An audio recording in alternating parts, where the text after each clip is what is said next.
बिस्मिल्लाहिर्रहमानिर्रहीम। प्यारे बच्चों, अस्सलाम वालेकुम। गौहर पब्लिशर्स की जानिब से खुश आमदीद। हमारा स्लोगन है redefining the geography of education through digital resources for conceptual learning. मेरा नाम साजिदा नूर है। आज के इस वीडियो लेक्चर में हम गौहर निदाए उर्दू जमात हफ्तम के सबक नंबर 15 कसूरवार कौन की मश्क शुरू करेंगे। तो आइए चलते हैं हासिलाते ताल्लुम की जानिब। आज के इस वीडियो लेक्चर के बाद आप इस काबिल हो जाएंगे कि रोज़मर्रा मुहावरा, कहावतों, ज़रबुल इमसाल का मफ़हूम समझते हुए इबारत पढ़ सकें, नज़्म नसर पढ़ कर मुतल्लिका सवालात के जवाबात दे सकें, नसरी तहारीर के अज्जा और सियाको सबाक का अंदाज़ा लगा सकें। तो प्यारे बच्चों, आइए चलते हैं मश्क की जानिब।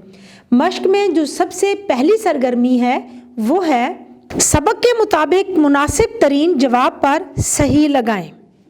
अलिफ, पीपल का दरख्त अलामत था ताकत की, मजबूती की, इत्तेहाद की, तरक्की की। दुरुस्त जवाब है इत्तेहाद की। बे, गांव के नंबरदार का नाम था नूर मोहम्मद, फतेह मोहम्मद, शेर आलम, नवाबुद्दीन। दुरुस्त जवाब है फतेह खान। जीम, गांव में 3 मस्जिदें बन जाना अलामत थी इत्तेहाद कमज़ोर पड़ने की, इस्लाम फैलने की, नमाजियों की तादाद बढ़ने की, सहूलतें मिलने की। दुरुस्त जवाब है इत्तेहाद कमज़ोर पड़ने की। दाल, दरख्त गिरने की वजह थी आंधी, बारिश, बर्फ़बारी या कमज़ोर जड़ें। दुरुस्त जवाब है कमज़ोर जड़ें। हे, मुल्क और मुआशरे तबाह होते हैं गुर्बत से, ना इत्तफाकी से, तालीम की कमी से, तरक्की ना करने से। दुरुस्त जवाब है ना इत्तफाकी से। प्यारे बच्चों, हमारी मश्क की अगली सरगर्मी जो अब हम करने जा रहे हैं वो है पढ़ें और लिखें। इस सरगर्मी में हम सवाल नंबर 3 हल करेंगे। सबक के मुताबिक दर्ज झेल सवालात के जवाब लिखें। अलिफ, दरख्त की उम्र अंदाज़न कितनी होगी? जवाब है दरख्त की उम्र 100 साल से ज़्यादा हो सकती है, क्योंकि 60 साल के बुज़ुर्ग भी कहते हैं कि उन्होंने इसे यूं ही देखा है। बे, दरख्त की मिसाल से क्या समझाया गया है? जवाब है जिस तरह दरख्त अपनी ज़मीन से जड़ों का रिश्ता कमज़ोर करके खड़ा नहीं रह सका, इसी तरह गाँव, इलाके, कौमें और मुल्क भी अपनी रवायात और तहज़ीब व सकाफ़त से कट कर मजबूत नहीं रह सकते। जीम, आंधी की कैफियत क्या थी? जवाब है गहरे होते अंधेरे के साथ आंधी की शिद्दत भी बढ़ती हुई महसूस हो रही थी। किसी में घर से बाहर निकलने की हिम्मत ना थी। खिड़कियां, दरवाजे लरज़ना शुरू हो गए थे। सहनों में लगे दरख्त यूं लगता था अब गए कि अब गए। कई दरख्तों की शाखें टूटकर लटक चुकी थीं, छप्पर उड़ रहे थे, हर तरफ खुलबली मची हुई थी। दाल, माई जीनों की झोंपड़ी जलने से आपने क्या सीखा? जवाब है लापरवाही का नतीजा हमेशा नुकसान की सूरत में आता है। माई जीनों को चाहिए था कि वो तंदूर की आग को पानी डालकर बुझा देती।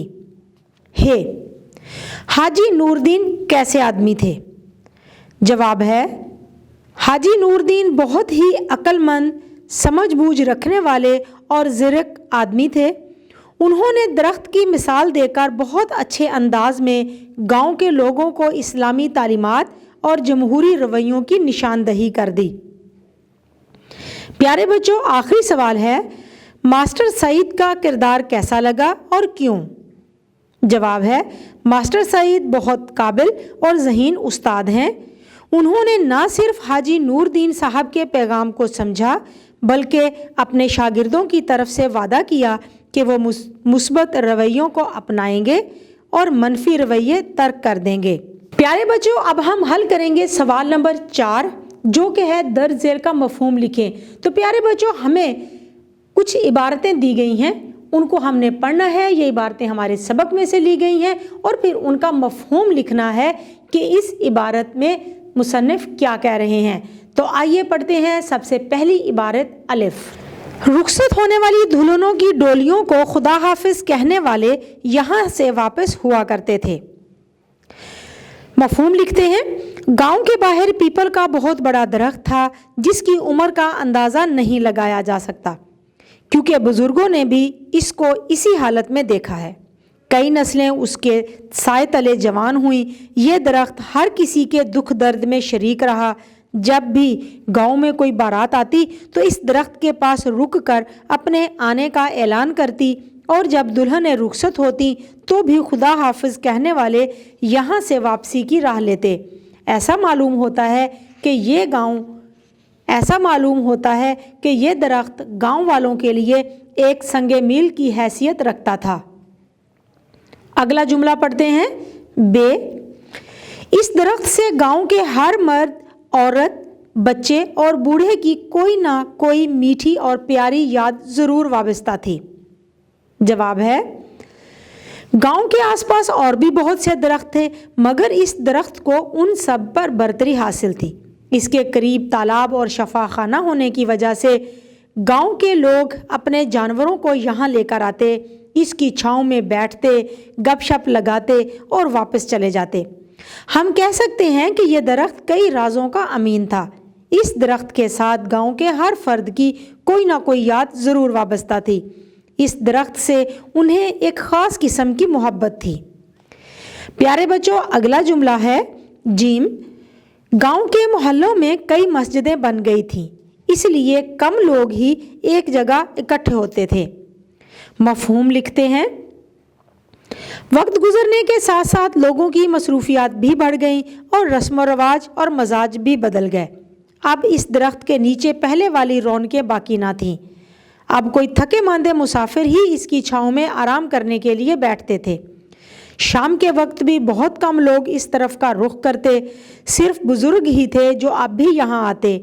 मोहल्लों में मस्जिदें बन जाने की वजह से लोग नमाज में भी कम ही इकट्ठे होते।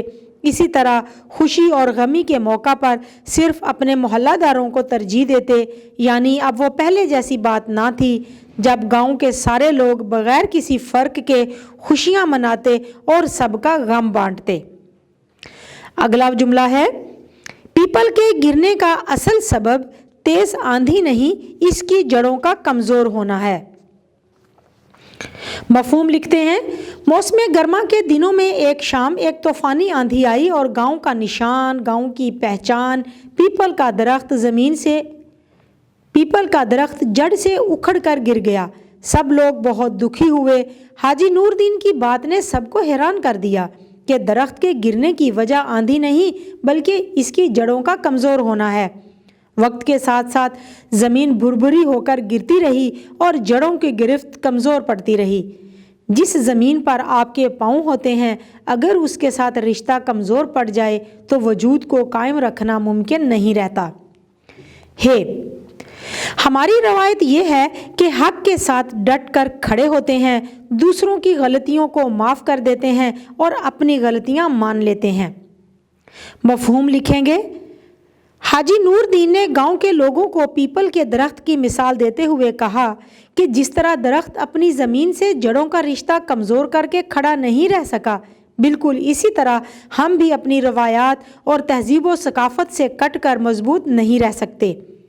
हमारी रवायात हैं कि हम दूसरों का एहतराम करते हैं, सच्चाई, नेकी, इंसाफ और रवादारी के साथ खड़े होते हैं, बदी, जुल्म, तकब्बुर और गुनाह से दूर रहते हैं, हक़ का साथ देते हैं, दूसरों की गलतियों को माफ़ करते हैं और अपनी गलतियां तस्लीम करते हैं। यही हमारी इस्लामी तालीमात हैं।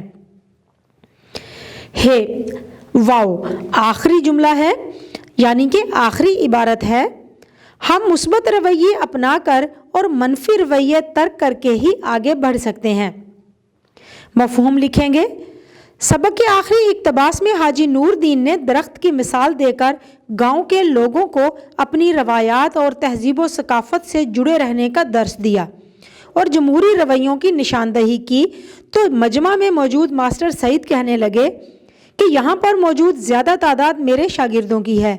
हम आपसे वादा करते हैं कि मुस्बत रवैयों को अपनाएंगे और मनफी रवैये तर्क करेंगे, क्योंकि कोई भी मुआशरा और मुल्क तभी तरक्की करता है जब अपनी रवायात की पासदारी करता है। اس لیے آگے بڑھنے کے لیے ہمیں مثبت رویوں کا انتخاب کرنا ہوگا۔ پیارے بچوں، امید ہے کہ آپ کو آج کا یہ ویڈیو لیکچر بہت اچھی طرح سے سمجھ آ گیا ہوگا۔ اپنے تعلم کو پختہ کرنے کے لیے سبق کو دہرانا مت بھولیے گا۔ انشاءاللہ اگلی ویڈیو میں اگلے لیکچر کے ساتھ پھر ملیں گے۔ تب تک کے لیے اللہ حافظ۔